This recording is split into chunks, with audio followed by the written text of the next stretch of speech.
कि अगर आपकी बॉडी में मसल ब्रेकडाउन बहुत ज़्यादा हो रहा है, वो होगा सिर्फ तब जब आपकी बॉडी में स्ट्रेस बहुत ज़्यादा है। So C reactive protein check करवाना चाहिए। That means your body is immuno sensitive right now. Stress ज़्यादा लेके बैठी हुई है और ढूंढ रही है कि कहाँ पे अटैक करना है। कई बार ऐसा होता है कि हीमोग्लोबिन आपका ठीक आएगा लेकिन फिर भी आपके आयरन लेवल्स सही नहीं है। सो आपको फेरेटिन से पता चलेगा। अगर आप खाना नहीं खा रहे हो तो पहले मसल ब्रेकडाउन होगी। हमारा जो लाइफस्टाइल है, हम फैट ब्रेकडाउन तक पहुंचते ही नहीं। तुम उस फैट लॉस की स्टेज तक कैसे पहुंचे? 5 मिनट सन में जाना शुरू करो, अपने आप आपका स्लीप वेकअप टाइमिंग 8 बजे का हो जाएगा। अगर मेरा नर्वस सिस्टम हाइपर एक्टिव है तो मेरी बॉडी क्या क्या सिग्नल देगी? बीमारी पास ऑन नहीं होती है, पैटर्न्स पास ऑन होते हैं। जो भी लोग लिवोथायरॉक्सिन या थायराइड की गोली खाते हैं उनकी कभी दवाई कम नहीं होती। Your body is a very energy efficient machine. If you're providing it from outside, it will not waste its energy to make that hormone. एक फायर फाइटिंग मेडिसिन को हमने अपनी लाइफ का पार्ट बना लिया है, ये बोल के कि अब तो 35 साल के हो गए हैं तो अब तो ये करना ही पड़ेगा। ग्रैटिट्यूड, आई थिंक इंग्लिश में तो उसका वजन कम हो जाता है, कृतज्ञता फील होती है। यार बॉडी क्या कर रही है भाई। आज हम अपने स्टूडियो में इनवाइट किया है experience and certified dietitian Manisha Mehta को, जो एक फूड साइंटिस्ट और क्लिनिकल एंड स्पोर्ट्स न्यूट्रिशनिस्ट है और पिछले 13 सालों से इस फील्ड में काम कर रही हैं, लोगों के लाइफस्टाइल को हेल्दी बना रही हैं। सो मनीषा, बहुत बहुत स्वागत है आपका जीवन कोश के स्टूडियो में। Thank you so much Sangeeta for having me here. जब हम बोलते हैं कि मतलब एक हेल्दी रूटीन हमें फॉलो करना चाहिए तो उसमें कहीं ना कहीं हेल्थ चेकअप भी आता है।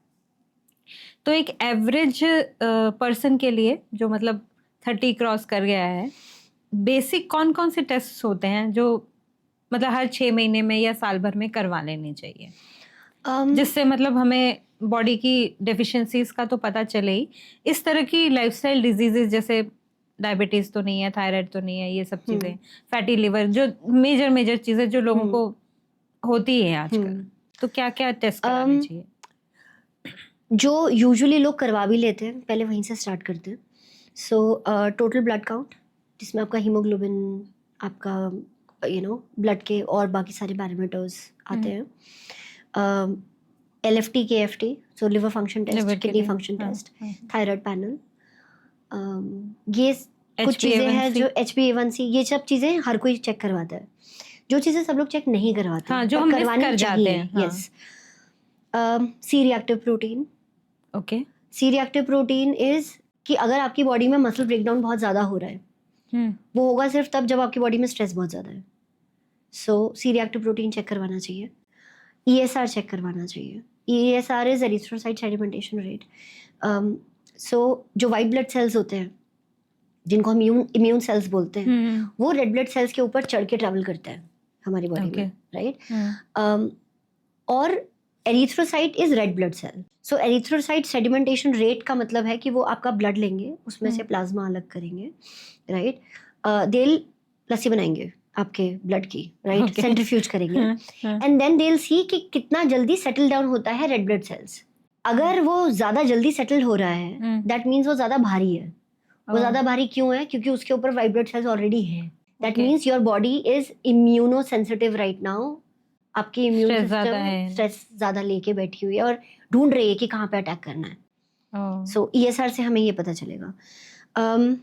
फेरेटिन लेवल्स, सब लोग हीमोग्लोबिन चेक करवाते हैं, लेकिन कई बार ऐसा होता है कि हीमोग्लोबिन आपका ठीक आएगा लेकिन फिर भी आपके आयरन लेवल्स सही नहीं है। सो आपको फेरेटिन से पता चलेगा। फेरेटिन से हमें ये पता चलता है कि हमारी बॉडी में कितना आयरन रिजर्व है अभी। सो आपको आगे आने वाले 1-2 साल की आयरन डेफिशिएंसीज के बारे में भी समझ में आएगा फेरेटिन। तो आयरन डेफिशिएंसी से ज्यादा इंपॉर्टेंट है कि हम फेरेटिन का टेस्ट हीमोग्लोबिन तो ऑफ कोर्स आपके CBC में हो ही जाएगा, बट फेरेटिन लेवल्स चेक करवाने चाहिए। Vitamin D and B12 check करवाना चाहिए। अगर आपको गट इश्यूज हैं तो again this is a little advance test, but faecal zonulin check करवाना चाहिए। सो वो स्टूल टेस्ट से पता चलता है। सो स्टूल टेस्ट में आप अपने क्या बैक्टीरिया आपके ग्रो कर रहे हैं उसका भी टेस्ट होता है। तो जैसे आपने स्ट्रेस पे बात करी थी कि स्ट्रेस क्या क्या हमारी बॉडी के अंदर कर देता है, तो स्ट्रेस को मेजर करने के लिए और कोई ऐसा टेस्ट जो जरूरी होता है? सीरम कोर्टिसोल 8 AM का सैंपल लिया जाता है। Okay, so 8 AM sample serum cortisol check कर सकते हैं हम। उससे क्या कॉर्टिसोल लेवल्स का उससे पता कॉर्टिसोल चलेगा? लेवल्स का पता चलेगा। और आजकल मैं एक्चुअली सोशल मीडिया पे देखती हूँ कि हर कोई हाई कॉर्टिसोल के बारे में बात करता है, but actually if you are too tired तो ऐसा हो सकता है कि आपका कॉर्टिसोल लो हो, अच्छा। ये भी पॉसिबल है। सो हर तो चीज ऑब्वियसली मतलब हाई है कि लो है, दोनों केसेस में प्रॉब्लम होगी। होगी। यस, सो एड्रीनल फटीग अगर है आपको तो कॉर्टिसोल लेवल्स आपके लो भी हो सकते हैं।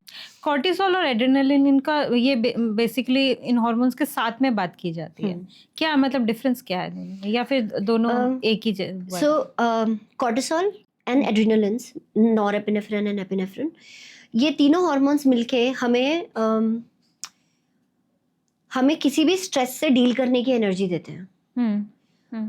अगर हम किसी इमीडिएट स्ट्रेसफुल सिचुएशन में हैं तो नॉरएपिनेफ्रिन और एपिनेफ्रिन जो है वो बढ़ जाते हैं, जिससे हमें उस मूवमेंट पे वो स्ट्रेस के साथ में डील करने की एनर्जी आती है। Like for example, if we meet with an accident, तो जिस समय पे चोट लगी है उस समय पे दर्द नहीं होता, क्योंकि एपिनेफ्रिन और नॉन एपिनेफ्रिन जो है वो हमारे पेन रिसेप्टर्स को दे ब्लॉक देम, सप्रेस कर देते हैं। यस, ताकि आप उस समय पे उस स्ट्रेस से बाहर निकल सको, उस सिचुएशन से बाहर निकल सको। अगर उस समय पे दर्द पकड़ के बैठ गए तो आप भाग नहीं पाओगे, लड़ नहीं पाओगे, राइट? तो इसीलिए इन तीनों की साथ में बात की जाती है। एंड कॉर्टिसोल का काम ये है कि जिस समय पे स्ट्रेसफुल सिचुएशन है उस समय पे एनर्जी अवेलेबल करवाना, राइट, ताकि आप भाग सको, लड़ सको, राइट? वो एनर्जी अवेलेबिलिटी जो है उसके लिए उसको दो चीजें हैं जहाँ पे एनर्जी हमें मिल सकती है। वन इज मसल में एनर्जी स्टोर होती है, सेकेंड इज फैट में एनर्जी स्टोर होती है। ओके, ठीक है, थोड़ी सी लिवर में स्टोर होती है। और so there are four ways our body stores energy. One is blood में जितना ग्लूकोज है वो मेंटेन होता है, राइट? जब उससे ज्यादा एनर्जी होती है तो वो लिवर में जाती है, फिर लिवर भरने के बाद लिवर में about 35 grams of glycogen store हो सकता है एक बार में, राइट? जब वो फिल हो जाता है फिर मसल एंड देन फैट। और जब एनर्जी सप्लाई की बात होती है, जब एनर्जी ब्रेकडाउन की बात होती है, जब हमें एनर्जी चाहिए यूज होने की बात होती है, तो भी इसी ऑर्डर में एनर्जी निकाली जाती है। पहले ब्लड से जाती है, देन लिवर से जाती है, देन मसल्स। Yes, okay. इसीलिए अगर आप खाली बैठे हो, अगर आप खाली पेट हो, अगर आप खाना नहीं खा रहे हो तो पहले मसल ब्रेकडाउन होगी, फिर फैट ब्रेकडाउन होगा। और हमारा जो लाइफस्टाइल है, हम फैट ब्रेकडाउन तक पहुंचते ही नहीं कभी भी। This is another reason why I don't like fat की एनर्जी तो एकदम लास्ट में जाके जब भूखे मरने वाली हालत हो जाती है तब फैट बर्न होना शुरू तो होता है। जब हम लोग ये बात करते हैं कि बॉडी में ज्यादा फैट हो गया, अब फैट बर्न करना है, ऑब्वियसली सब लोग फैट बर्न की बात करते हैं, मसल ब्रेक की तो कोई बात नहीं करना हर कोई वेट लॉस की बात करता है, दैट्स द प्रॉब्लम। कोई फैट और मसल की भी बात नहीं करता। नहीं, मेरा कहने का मतलब है कि बात करते हैं, हाँ, लेकिन उसको फॉलो नहीं कर रहे हैं, उसको एग्जीक्यूट नहीं कर रहे हैं। तो उसको इंश्योर करने के लिए क्या किया जाए कि मैं अगर मोटी हूँ, मेरी बॉडी में बहुत ज्यादा फैट है, तो मैं उस फैट लॉस की स्टेज तक कैसे पहुंचूं? The step 1 is to make your body feel that you are safe and you are not in a flight and fight situation. Again, stress manage करना है। क्योंकि flight and fight situation में हमेशा पहले मसल बर्न होगा। In fact बहुत सारे लोगों के साथ में मैं ये देखती हूँ कि उनके लाइफ में कोई स्ट्रेस नहीं है। आई एम श्योर बहुत सारे ऐसे लोग जो इस पॉडकास्ट को भी देखेंगे वो बोलेंगे मेरी लाइफ में कोई स्ट्रेस नहीं है, मेरा तब भी नहीं वेट लॉस हो रहा है। बट उनकी लाइफ का स्ट्रेस पता है क्या है? सुबह उठे, नहाने से पहले वेट चेक, नहाने के बाद वेट चेक, नाश्ते से पहले वेट चेक, नाश्ते के बाद वेट चेक, डिनर से पहले वेट चेक, सोने से पहले वेट चेक। एंड क्योंकि वो number become so daunting in their head कि उसी का स्ट्रेस उनको फैट लॉस नहीं करने दे रहा। कई बार हमें पता भी नहीं चलता है कि हमारी बॉडी किस चीज का स्ट्रेस ले रही है। हमें लगता है कि हम तो बस 12 बजे तक बैठ के मूवी तो देख रहे थे, हम तो नेटफ्लिक्स एंड चिल कर रहे थे, उससे कैसे स्ट्रेस हो सकता है? मूवी देख रहे हैं उस टाइम पे जो हमारे थॉट्स माइंड में चल रहे हैं, नॉट इवन दैट, आपने वो 10 to 2 वाला ब्रैकेट मिस कर दिया, बढ़ गया स्ट्रेस। तो इसमें एक चीज और आजकल मैं सोशल मीडिया पर बहुत देख रही हूँ, नर्वस सिस्टम की आजकल बहुत बात हो रही है कि आपका नर्वस सिस्टम हाइपर एक्टिव है, कि आप उसको काम करने की जरूरत है। तो ये इसको कैसे लेंगे in sync with our stress and everything? All of the things that we have spoken about, everything. बस उसके अगर आप कोई पॉइंटर्स बनाना चाहो, be in sync with the sun, do the things that you like, eat good food, move your body, spend time with your loved ones. अपने आप nervous system को अपने काम आप कर देगा. यस. अगर मेरा नर्वस सिस्टम हाइपर एक्टिव है तो मेरी बॉडी क्या क्या सिग्नल देगी, मतलब कैसे बताएगी मुझे? Restlessness, unable to focus on something, looking for that quick dopamine जो हमें फ़ोन से मिल जाता है आजकल, phone addiction basically, cravings, sugar cravings. तो इसके लिए कोई टेस्ट भी है जिससे मैं पता कर सकूं कि मेरी बॉडी का नर्वस सिस्टम कैसे काम कर रहा है? चेक करिए, कॉर्टिसोल चेक करिए, ESR चेक करिए, CRP सब कुछ इतना इंटरकनेक्टेड है कि आप मतलब एक चीज अगर आप ठीक करोगे तो वो दूसरी अपने आप ही ठीक हो जाएगी. सो सी सारी की सारी चीजें एज आई सेड कनेक्टेड ही हैं. Hypothalamus and pituitary, okay, I think I level पे स्टार्ट करते हैं. हमारी आंखों में वेवलेंथ डिटेक्टर्स हैं, है ना, जिसको हम बॉडी क्लॉक बोलते हैं. यू नो, बॉडी क्लॉक की कई लोग बात करते हैं. Body clock is actually an organ. Circadian rhythm जिसको बोल देते हैं. बॉडी क्लॉक हमारी बॉडी का एक एक्चुअल ऑर्गन है. There is actually a clock in our brain. अच्छा, यस, ओके.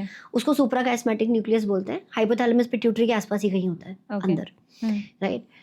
डायरेक्टली आइज से कनेक्टेड है, ठीक है. आइज से कौन सी वेवलेंथ की लाइट अंदर आ रही है, उसके बेसिस पे वो जज करेगा कि what is the time of the day. अगर दिन का टाइम है तो कॉर्टिसोल हाई रहेगा.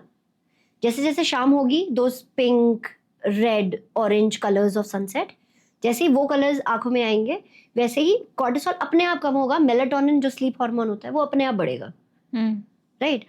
आपको नींद आएगी. लेकिन अगर आप रात को लेट नाइट तक कंप्यूटर पे काम कर रहे हो, लैपटॉप पे काम कर रहे हो और ब्लू लाइट फिल्टर नहीं यूज कर रहे हो, तो आपके ब्रेन को नहीं पता चलेगा कि सनसेट हो चुका है.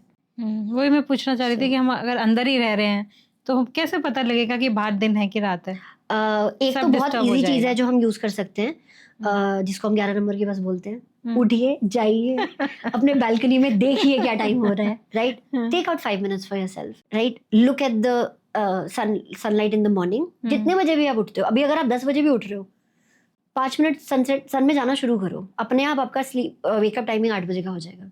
कुछ नहीं करना पड़ेगा, कोई अलार्म नहीं, nothing. Like I wake up every single day without an alarm eight 6:30. Versus I can not से कि यू नो मैंने कुछ अचीव कर लिया है, बिकॉज जब मेरा हाइपोथायराइडिज्म का डिटेक्शन हुआ था, I was not able to wake up even at 9, क्योंकि सब कुछ गड़बड़ था बॉडी के अंदर. सब कुछ गड़बड़ था उस समय पे.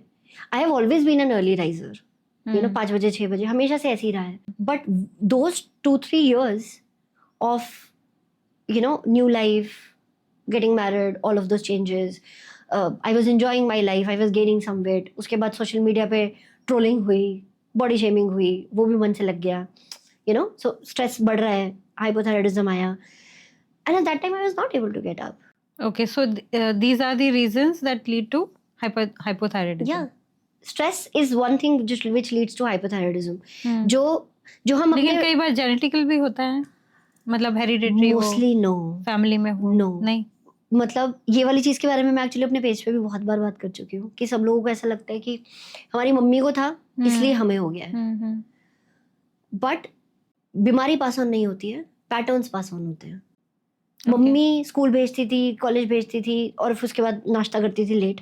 हम लोग इंटरमिटेंट फास्टिंग के चक्कर में छोड़ देते हैं, हम लोग वेट लॉस के चक्कर में छोड़ देते हैं, राइट. मम्मी को रिश्तेदारों की टेंशन थी, हमें बॉस की टेंशन है. या कई बार हम ऐसा भी होता है कि हमने जो बचपन से फैमिली में होता देखा है उस चीज को हम लोग भी अडेप्ट कर लेते हैं अननोइंगली. उस चीज को कि हमारे घर में तो हर संडे पूरी बनती है, ऐसा ही होता था. हाँ, ऐसे ही होता था, राइट. सो या पैटर्न पास ऑन होते हैं, बीमारी नहीं पास ऑन होती है. Plus anyway the genetic factors of how your life will be, उसका अबाउट 10%, बाकी सारा आपके लाइफस्टाइल पे ही है. तो मतलब हम लोग लाइफस्टाइल को अपने को मैनेज करके चीजों को रिवर्स भी कर सकते हैं. yes. वो वाला माइंडसेट छोड़ देना चाहिए कि भी मेरी मम्मी को था या मेरे पापा को था तो मुझे भी वो चीज होती है. जैसे मैं अगर अपनी बात करूँ तो मेरी मम्मी को डायबिटीज था, तो जैसे अगर किसी भी प्रॉब्लम को लेके मैं डॉक्टर के पास जाती हूँ तो वो जैसे फैमिली हिस्ट्री पूछते हैं, तो जब अगर मैंने कहा कि मम्मी को था, तो फिर अगेन पहला क्वेश्चन ये आता कि आपको ध्यान देने की जरूरत है, आपको भी हो सकता है, तो मुझे उससे डरने की जरूरत है कि नहीं है? सी आजकल हम सबको अपने लाइफस्टाइल से डरने की जरूरत है बस, जेनेटिक्स से नहीं, और किसी चीज और से किसी जरूरत से नहीं। क्योंकि अगर हम एक्चुअल जेनेटिक्स की बात करें, सारे इंडियंस या तो किसी वॉरियर फैमिली से आए हैं या फार्मर फैमिली से आए हैं, तो जेनेटिक तो हम में से किसी के खराब नहीं है, लाइफस्टाइल खराब हमारा है, लाइफस्टाइल ही खराब है। पैटर्न ठीक करना चाहिए, पैटर्न ठीक करने की जरूरत है। आइस से टाइम ऑफ द डे पता चला, राइट? उसी से हमारा हाइपोथैलेमस पिट्यूटरी कॉम्प्लेक्स जो है, that is the master of all hormones. यहीं से ही सारे हॉर्मोन्स शुरू होते हैं। ओके, आपके इंसुलिन के लिए भी, आपके एस्ट्रोजन प्रोजेस्टेरॉन के लिए भी, आपके थायराइड के लिए भी। सो जो हम थायराइड रिपोर्ट में चेक करवाते हैं T3 T4 TSH, है ना? TSH is thyroid stimulating hormone, जो थायराइड ग्लैंड नहीं बनाती, हाइपोथैलेमस पिट्यूटरी बनाते हैं दोनों मिलके, okay, right? So TSH is basically that signal that comes from brain to our thyroid for making T3 and T4। Okay, signal वहां से आता है, सिग्नल वहां से आ रहा है, राइट? अगर आपका T3 T4 फाइन है और TSH बढ़ा हुआ है, दैट मीन्स आपके थायराइड लेवल पे प्रॉब्लम शायद ना हो, नर्वस सिस्टम लेवल पे प्रॉब्लम है, राइट? देन हमारी जो थायराइड ग्लैंड है वो T3 और T4 दोनों बनाती है। 90% T4, 10% T3। सारा का सारा जो T4 है उसको कन्वर्ट होना है T3 में, बट वो थायराइड ग्लैंड नहीं करती, जो बटरफ्लाई शेप्ड गले में बोलते हैं, वहां पे वो काम नहीं हो रहा है। उसका 70% कन्वर्जन लिवर में हो रहा है। And this is the reason why जो भी लोग लिवोथायरॉक्सिन या थायराइड की गोली खाते हैं उनकी कभी दवाई कम नहीं होती, because that tablet only works on thyroid, not your hypothalamus pituitary, not your liver. Okay, unless you fix these things, आप अपनी दवाई कभी कम नहीं कर पाओगे। And this is just one example. Same goes for PCOD, same goes for insulin resistance. मतलब another example कि सारी चीजें interconnected है। Yeah. And इसको जो HPT complex कहते हैं, hypothalamus pituitary thyroid axis. ऐसे ही there is hypothalamus pituitary gonadal axis. Gonads means our ovaries, right? ये भी आपस में connected है। Similarly हमारा thyroid और ये ovaries भी साथ में connected है, so they communicate with each other. Right? So अगर थायराइड लेवल पे कोई प्रॉब्लम है, आज नहीं तो कल पीरियड हिल जाएगी, पीरियड्स की प्रॉब्लम हो जाएगी, पीरियड्स की प्रॉब्लम हुई तो PCOD, yes, and everything. Periods की प्रॉब्लम है, वहां से शुरू हुआ है तो थायराइड पे जा सकता है। तो डिपेंड करता है कहाँ से आपकी बॉडी, कहाँ पे सबसे पहले आपकी बॉडी वीक थी टू बिगिन विद, वहां से फिर वो डिसीज प्रोग्रेस करती है। And centre of everything will always be blood sugar regulation. Okay, जब हम उसको फिक्स करना शुरू करते हैं तो सबसे पहले हम किस चीज पे फोकस करें? ब्लड शुगर लेवल पे फोकस करें? दो चीजों पे साथ में फोकस करना है। वन इज सनलाइट, क्योंकि वहां say that is step 0 of everything, right? And second is blood sugar regulation. Blood sugar regulation में फिर हमारा प्रोटीन फाइबर आता है, मूवमेंट, मसल ट्रेनिंग आती है। ओके, सो ब्लड शुगर की बात आ रही है तो मैं ये पूछना चाहूंगी कि मान लीजिए अभी तक तो हम बात कर रहे हैं कि उस लेवल तक नहीं पहुंचे कि डायबिटीज एंड एवरीथिंग, अगर आपको डायबिटीज हो गई फिर आप उसको कैसे मैनेज करें? जैसे कई बार मैं सुनती हूँ कि अगर आपका ब्लड शुगर बहुत ज़्यादा हाई है, अभी हाई है, तो आपको बॉडी में कुछ सिम्टम दिखाएगी कि आपको चक्कर आ रहा है, हाथ पैर कांपने लग जाते हैं। ऐसा कुछ अगर हो रहा है तो इमीडिएटली क्या करना चाहिए कि वो लेवल जो है नीचे, दवाई खानी चाहिए। दवाई खानी चाहिए। See, I am somebody who is completely pro food and not very pro medicine. But जब आग लगी हुई है तब आप कुआं नहीं खोदना शुरू कर सकते, उस समय तो आपको दवाई खानी ही पड़ेगी, है ना? So medicines can become an SOS for you.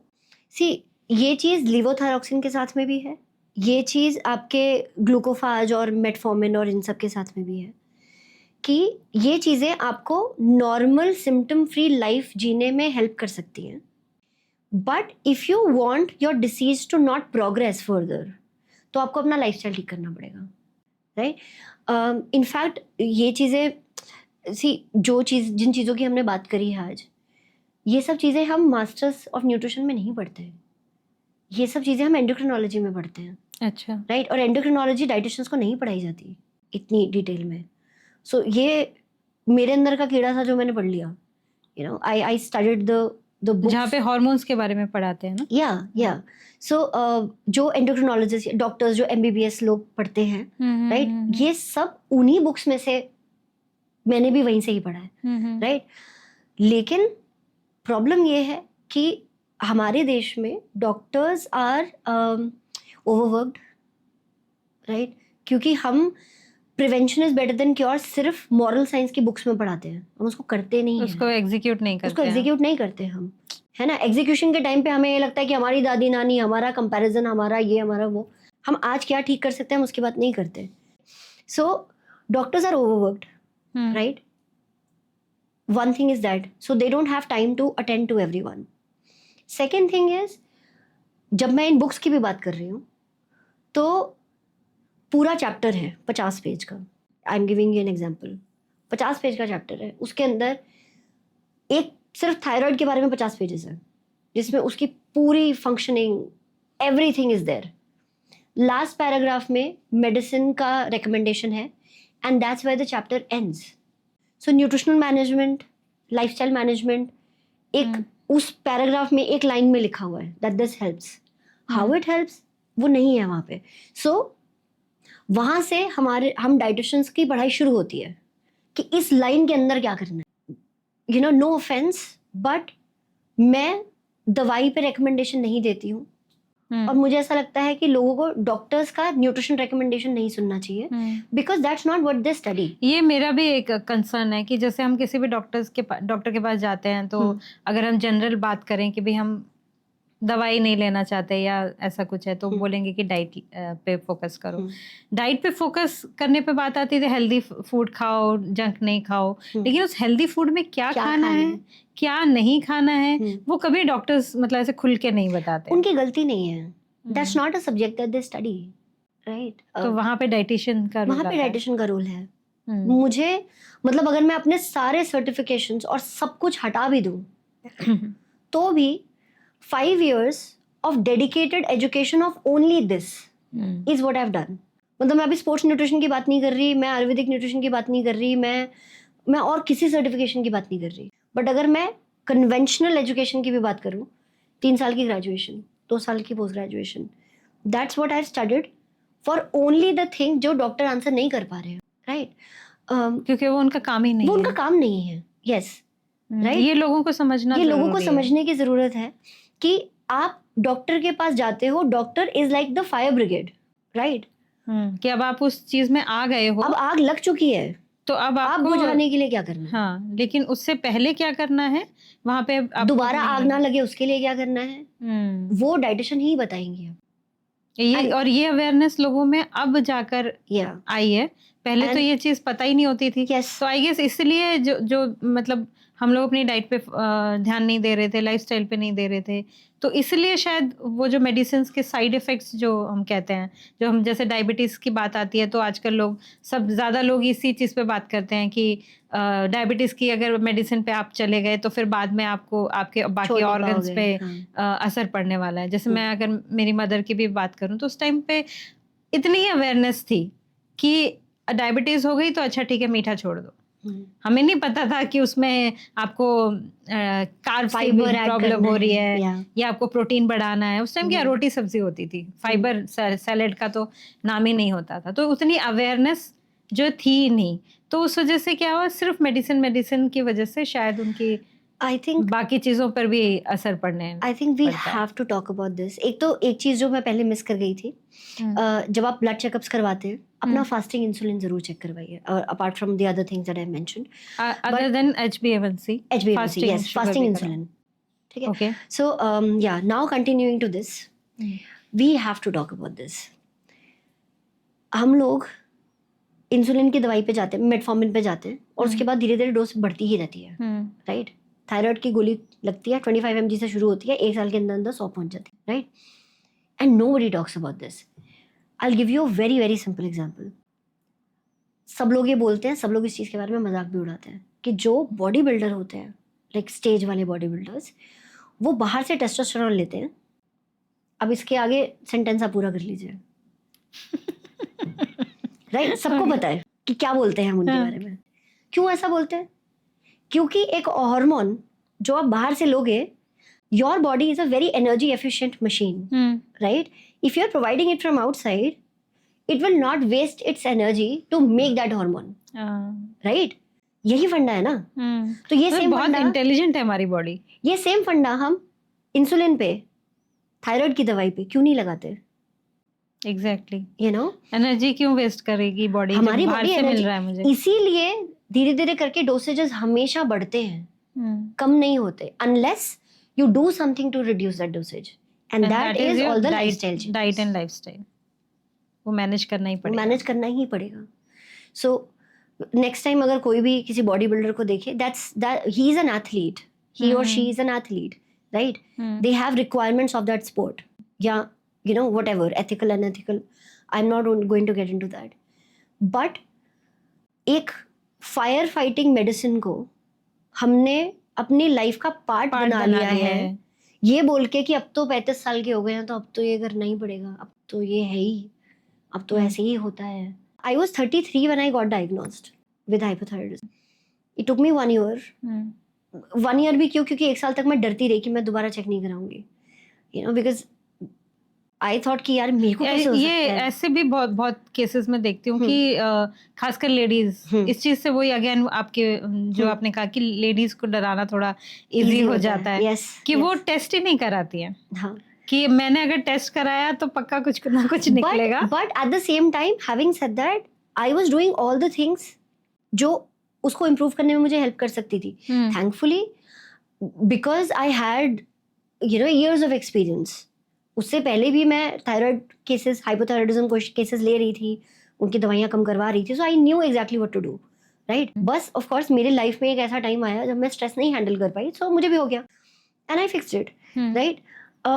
But out of that fear, पहली बात तो आई वाज वरिड कि यार मेरे को कैसे हो सकता है, मैं तो लोगों का ठीक कराती हूँ, you know. So out of that intimidation मैं नहीं करवा रही थी check, but I was doing all the things. I was feeling better, I was feeling और energetic back again, I started feeling lighter, all of those things started to happen. But फिर of course मैंने check तो करवाया ही. और so, ये सब आपने सिर्फ डाइट लाइफस्टाइल से किया या मेडिकेशन? No medication. सो मतलब is it possible to reverse these conditions like diabetes हो गया या अगेन थायराइड हो गया, system regulation, being in the sun, मतलब रूट लेवल पे अगर हम काम करें, हो जाता है. स्ट्रेस लेवल को मैनेज करें, नर्वस सिस्टम को मैनेज करें, तो पॉसिबल है कि रिवर्सल है, आप हेल्दी लाइफस्टाइल जी सकते हैं. यस, एंड इनफैक्ट यहाँ पे एक क्वेश्चन आता है मेरे पास बार बार कि अगर हमें ऑटो इम्यून डिसऑर्डर है या एक बार हो गया तो फिर दोबारा आने की टेंडेंसी तो होगी ही. The fact that we need to understand is कि आपको एक बार हुआ है, दैट डजंट मीन, मतलब वो गारंटी नहीं है कि ये दोबारा आएगा. अगर आपका वो पुराना लाइफस्टाइल जो खराब था वो दोबारा आया तो गारंटी है कि ये डिसीज दोबारा आएगी. आप वो लाइफस्टाइल मत आने दो.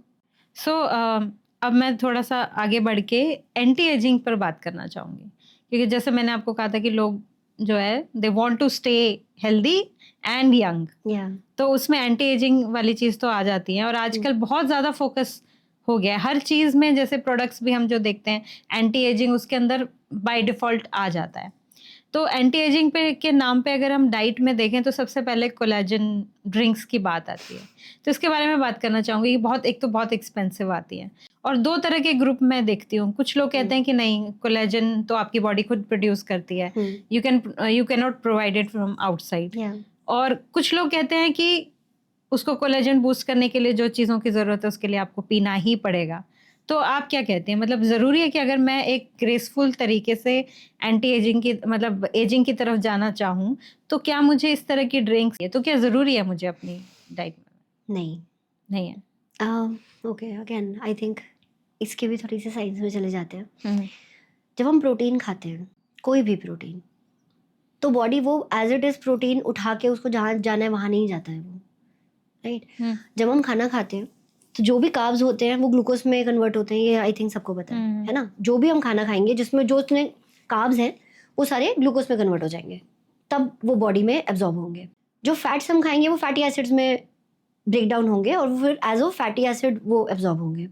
ऐसे ही प्रोटीन अमीनो एसिड्स में ब्रेक डाउन होगा, फिर उन अमीनो एसिड से हमारी बॉडी डिसाइड करेगी कि कौन सा प्रोटीन बनाना है. So there are 20 amino acids. उन्हीं के वेरियस कॉम्बिनेशन से हमारी बॉडी सारे प्रोटीन्स बनाती है, हमारे हेयर का भी, हमारे नेल का भी, जो हमारी गट की लाइनिंग है उसमें जो प्रोटीन है, everything. Now because our body itself uses the amino acids as a raw material to make the protein. अगर आपके बाल खराब हैं या अगर आपको अपनी स्किन अच्छी करनी है और आपको ऐसा लगता है कि कोलेजन पी के हो जाएगा क्योंकि यहाँ पे कोलेजन है, वो नहीं होने वाला, क्योंकि वो जो कोलेजन आप खा रहे हो that will be broken down into amino acids. फिर आपकी बॉडी को जहाँ जरूरत सबसे ज्यादा फील होगी वहां भेजेगा, वहां पहले जाएगा वो, राइट. और हो सकता है वहां पर कोलेजन की नहीं किसी और तरीके की प्रोटीन की जरूरत हो. तो वो कैसे डिसाइड होगा? जहाँ पे सबसे ज्यादा वीकनेस है. ओके. तो हमें फिर क्या अल्टीमेटली फिर अपना प्रोटीन बैलेंस करने की जरूरत है. आप प्रोटीन खाते रहोगे, आपको वो वाला प्रॉब्लम नहीं होगा कि यू नो. आई थिंक मैं एटलीस्ट अपने 36 साल के जीवन के हिसाब से तो मैं कह सकती हूँ ये. सो इसमें एक चीज़ और मैं जानना चाह रही थी कि जैसे हम लोग बोलते हैं कि इंडियंस, क्योंकि हम लोग अब अंदर ही रहते, बाहर तो रहते नहीं, जैसे आपने कहा सनलाइट बहुत ज़रूरी है, जिसकी वजह से विटामिन डी की जो है डेफिशिएंसी हो जाती है. तो मान लो अगर मैं ये चीज़ फॉलो करती हूँ कि मैं मॉर्निंग में सनलाइट ले रही हूँ, चलो मैं एफर्ट ज़्यादा कर रही हूँ, मैं शाम की भी सनलाइट ले रही हूँ, तो मतलब मैं मुझे विटामिन डी के सप्लीमेंट्स की ज़रूरत नहीं पड़ेगी? पड़ेगी, तो भी पड़ेगी. ये मैं जानना चाह रही थी क्योंकि आज ही मैं एक डॉक्टर की का इंटरव्यू देख रही थी, तो उन्होंने बोला कि अगेन एजिंग वाली जो बात आ रही है कि कुछ लोगों में एजिंग फास्ट होती है, कुछ लोगों में स्लो होती है. एक 40 साल का बंदा और दूसरे 40 साल के बंदे के दिखने में भी डिफरेंस होता है. तो उसमें मेजर रोल विटामिन D3 ऐसा कुछ होता है का रोल होता है. एक्चुअली रॉ मटेरियल बन जाता है बहुत सारे हार्मोन्स का, तो मुझे लेना ही पड़ेगा सप्लीमेंट. यस. तो मतलब मुझे कैसे पता चले कि मुझे, मतलब मैं सनलाइट भी ले रही हूँ, मुझे टेस्ट की जरूरत है या मैं ऐसे ही ले सकती हूँ? अगर आप 30 के ऊपर हैं तो आपको विटामिन डी सप्लीमेंट करना चाहिए. अगर आप फिगर आउट कर चुके हैं कि कितनी डेफिशिएंसी है, तो जितना जो भी आपके हेल्थ केयर प्रोवाइडर या डॉक्टर जो भी आपको रेकमेंड करे वो सप्लीमेंट आपको लेना चाहिए. Otherwise once in 15 days or once in a month, like even if you are completely sufficient with vitamin D, तब भी आपको once in 15 days, once in 60 days, you can take that 60,000 IUs. So yeah, and also I think when it comes to vitamin D, this is very important to discuss. जो हमारे medical reports में ranges होते हैं, वो ranges थोड़े obsolete हैं, right. क्योंकि अगर हम विटामिन डी की भी बात करें, उसके अंदर जो आइडल रेंज है दैट इज 25 to 100 और समथिंग. विटामिन B12 की बात करें तो 211 to 900 समथिंग का रेंज होता है. दीज रेंजेस ये इस बेसिस पे डिसाइड होती हैं कि इसके अंदर जो इंसान होगा उसको बीमारी नहीं लगेगी. Okay. But that doesn't mean कि उसको जरूरत नहीं है, ऑप्टिमल फंक्शन होगा. मतलब वो एक बेयर मिनिमम है. Yes, right. सो अगर हम विटामिन डी की बात करें, अगर आपको 20-25 के आसपास है, आपकी रेंज के हिसाब से आपको लगेगा ठीक है, but you will not feel your best.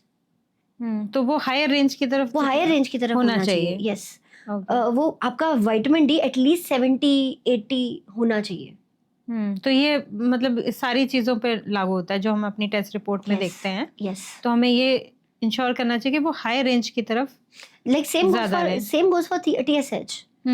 अगर आपका TSH 1 to 5 के बीच में कहीं भी है तो आपको बोला जाएगा कि हाँ आपका थायराइड ठीक काम कर रहा है, राइट. बहुत सारे ऐसे क्लाइंट्स आते हैं मेरे पास जिनको हाइपोथायराइडिज्म के सारे सिम्टम्स हैं बट उनका TSH नॉर्मल है, उनका एंटी-TPO भी नॉर्मल है, हाशिमोटोस भी नहीं है, but still they are not feeling good. Reports में हम चेक करते हैं उनका TSH इज 4.5, 4.7. ऑप्टिमम फंक्शन जो है that is around 2-2.5. But range के हिसाब से अगर आप 5 के अंदर हो तो आप ठीक हो. सो वो जो रेंजेस हैं, जो मेडिकल रिपोर्ट्स हैं, वो कौन पढ़ रहा है आपकी और वो कितना आपको ऑप्टिमली फंक्शन करवाना चाहते हैं, रादर देन जस्ट कि आपको मेडिसिन की जरूरत नहीं है. अगर so basically if you are in an SOS emergency situation, you need to go to a doctor. If you want to function optimally and if have you the don't most don't want to go to that SOS and thing. if you don't want to go to the doctor, you want to live optimally, you want to live your life to the fullest, you come to a dietitian. Exactly. ये फर्क है. Last में मैं आपसे पूछना चाहूंगी कि as a dietitian आप क्या हेल्दी रूटीन फॉलो करते हैं? आपका क्या रूटीन रहता है पूरे दिन का? मैं एक्चुअली अपने काफ़ी मील्स अपने स्टोरीज पे शेयर करती हूँ. Most of my meals I share on my story. अगर मैं नहीं शेयर कर रही हूँ तो दैट मीन्स उन्हीं में से कुछ खा रही होंगी मैं. तो अगर आपके बारे में जानना है तो आपके इंस्टा पे जाके देख सकते हैं और उनको फॉलो भी कर सकते हैं. Pretty much the same thing I eat every day. Like सर्दियों गर्मियों में मुझे मैंगो ओट्स बहुत पसंद है, राइट. सो एक स्कूप ओट्स होंगे, उसमें एक स्कूप प्रोटीन पाउडर होगा, उसमें एक पूरा मैंगो होगा, उसमें एक ग्लास दूध होगा. Lunch is Tuesday and Thursdays I don't eat non veg. थोड़ा बहुत वो कीड़ा मेरे अंदर भी है. सो अगर वो ट्यूसडे और थर्सडे नहीं है तो फिर they will be like 3 eggs और so, and they will be rice, they will be vegetables, या रोटी होगी, दाल सब्जी होगी, साथ में 3 अंडे होंगे. I don't eat chicken. Dinner may be something similar, you know, dal chawal. तो अगर हम मतलब डेली एक ही तरह का खाना खा रहे हैं तो उससे कोई प्रॉब्लम नहीं है? तो अगर हम एक ही तरह का ब्रेकफास्ट, अगर मैं रोज एग खा रही हूँ या मैं रोज पोहा खा रही हूँ तो मतलब कोई प्रॉब्लम नहीं है? कोई प्रॉब्लम नहीं है. इनफैक्ट फाइबर ऐड करें, प्रोटीन ऐड करें. इनफैक्ट आई थिंक ये जो नीड ऑफ वैरायटी जो है ना, that also becomes a big problem for a lot of people. जो हमें हर रोज कुछ नया चाहिए ना, आप देखेंगे जितने भी, उसमें भी एनर्जी वेस्ट होती है. हाँ. जितने भी आप देखिए, जितने भी एस्पिरेशनल लोग हैं, कोई भी एक इंसान उठाइए आप, जिसकी तरह आप थोड़ा भी बनना चाहो, they have the same thing, like they have the same kind of life every single day. Right? मैंने भी अपनी लाइफ में ऐसे, जैसे हमारे कुछ बॉसेस हो रहे हो या फिर कोई ऐसे बड़ी पोजीशन पे रहे हो, उन लोगों को मोस्टली देखा एक ही तरह का खाना खाएंगे, एक ही तरह से ड्रेसअप होंगे, एक ही तरह का रूटीन फॉलो करते हैं. They are perfectly fine. अब मेरे अंदर वो पंजाबी जीन भी है. मुझे मीठा भी बड़ा पसंद है. So of course, वहाँ पे जो हम लोग अपने आप को फूडी समझते हैं, मैं हूँ वही फूडी. मैं इस तरीके की फूडी हूँ कि अगर मुझे तिरामिसू खाना है, I make gluten free, high protein tiramisu, जो कि मैंने तिरामिसू लवर्स को खिलाया, एंड दे आर लाइक, यार this is the real thing, you know. So अगर मुझे कोई वैरायटी ऑफ चीज खानी है, मुझे कुछ फैंसी चीज खानी है, I will make it. But basics lose नहीं करोगे. बट मैं बेसिक प्रोटीन होगा उसके अंदर, बाकी चीजें. हाँ. सो यू नो, अभी रिसेंटली मैंने ब्लूबेरी लेमन केक बनाया था. हाँ, वो मैंने देखा आपका. इसलिए मैंने ये क्वेश्चन आपका रेज किया. सो ब्लूबेरी लेमन केक मैंने बनाया था. तिरामिसू में किसी को ये इन चीजों की अगर हेल्दी रेसिपी देखनी है तो वो आपके पेज पे जाके बट आई एम वेरी, देख सकते हैं. But I think I have to give a disclaimer, I am very lazy when it comes to the aesthetic of it, right. मेरी पेज पे आपको वो कांच की प्लेट्स और वो यू नो आसपास फूल रखे हुए, वो सब नहीं मिलेगा. बट आउटपुट तो मिलेगा. आउटपुट मिलेगा. आई एम वेरी फंक्शनल. जो हम एक डाइटिशियन से एक्सपेक्ट कर सकते हैं वो मिलेगा. So मैं ये डिस्क्लेमर भी मैं अपने लिए ही दे रही हूँ, for my own selfish reasons, because a lot of people come in my comments and they are like, ये पजामे में खाना बना रही है, ये कैसी डाइटिशियन है, यू नो. वो तो देखो, ट्रोलिंग तो देखो हर जगह होती है. अगर आप कितना भी सही बोल रहे हो तो भी ट्रोलिंग हो जाती है. तो आई गेस वो नेगेटिविटी से दूर रहे, स्ट्रेस से दूर रहे, कॉर्टिसोल मैनेज करें, अपना नर्वस सिस्टम काम रखे, एंड यू आर सॉर्टेड. मेरी पेज पे इनफैक्ट जैसे मैं डिजर्ट्स की अब मैं बात कर रही हूँ, I make fancy food also. Like I make very nice pad Thai. उसके अंदर बहुत सारे वेजीज डाल के, उसमें मशरूम्स होंगे, उसमें ऑलिव्स होंगे, उसमें. So I love doing this stuff. But कोई मेरे से ये मत बोलो कि साफ सुथरी अच्छी सी कांच की प्लेट में आप खाना बनाओ, और वो नहीं हो पाएगा. डेफिनेटली हम लोग नहीं बोलेंगे. हाँ, मेरी वही लोहे की कढ़ाई होगी, मेरी वही स्टील की प्लेट होगी जिसमें मैं खाना खा रही हूँ. वो देखने में ऐसा लगेगा कि अरे पता नहीं कौन से रेस्टोरेंट से आया है, लेकिन होगी वो स्टील की थाली. वही सस्टेनेबल है चीज़ें. यस. ओके. सो मनीषा, अगर मैं आपसे मतलब हमारे व्यूवर्स में से कोई अगर आपसे कांटेक्ट करना चाहे तो कैसे कर सकता है? मेरी टीम और मैं काफ़ी एक्टिव है मेरे DMs में, so they can reach me out there, and otherwise if you want I can give you my team's number, and that number can be there. ठीक है, वो नंबर हम नीचे मेंशन भी कर देंगे, डिस्क्रिप्शन बॉक्स में भी दे देंगे, जो भी आपसे कांटेक्ट करना चाहे। सो बहुत डिटेल में आपने इन्फॉर्मेशन दी, बहुत सारी ऐसी चीज़ें मुझे जानने को मिली जो मतलब बहुत शॉकिंग भी थी और जान के अच्छा भी लगा कि ओके, मतलब हमारी बॉडी जो है इतने इंटेलिजेंट तरीके से काम करती है, बस हमें उसको सपोर्ट करना है, वो सारा काम अपने आप कर सकती है। आपने एक्चुअली बहुत ब्यूटीफुली इसको सबमिट किया है, because it has literally happened with me a lot of times कि मैं पढ़ रही हूँ and I realise I have this aha moment कि यार बॉडी में ऐसा भी होता है। अब 19 साल हो चुके हैं यही करते हुए और कुछ नहीं किया है मैंने लाइफ में, फिर भी बट कुछ स्टिल नया से I get these things every single day. जब भी मैं बुक खोल के पढ़ रही हूँ and making those notes, the moment I have that aha moment, it has happened so many times that I have cried कि ओ माय गॉड यार, इतना यू नो दैट ग्रैटिट्यूड, वो ग्रैटिट्यूड आई थिंक इंग्लिश में तो उसका वजन कम हो जाता है, कृतज्ञता फील होती है यार बॉडी क्या कर रही है भाई, कैसे हो रहा है। एग्जैक्टली, सो आई होप कि हमारे व्यूअर्स को भी ऐसा आहा मोमेंट्स मिले हो हमारे पॉडकास्ट में। बाकी अगर आगे भी ऐसी इस तरह की कोई चीज़ आए तो आई होप कि आपसे फिर से जुड़ सके, हम फिर से बात कर सकें। और वो मुझे पॉडकास्ट के दौरान भी फील हो रहा था कि यार बहुत चीज़ें हैं बात करने के लिए। Yes, I would love that. Thank you so much Manisha thank you for so joining much us. Thank you. Thank you.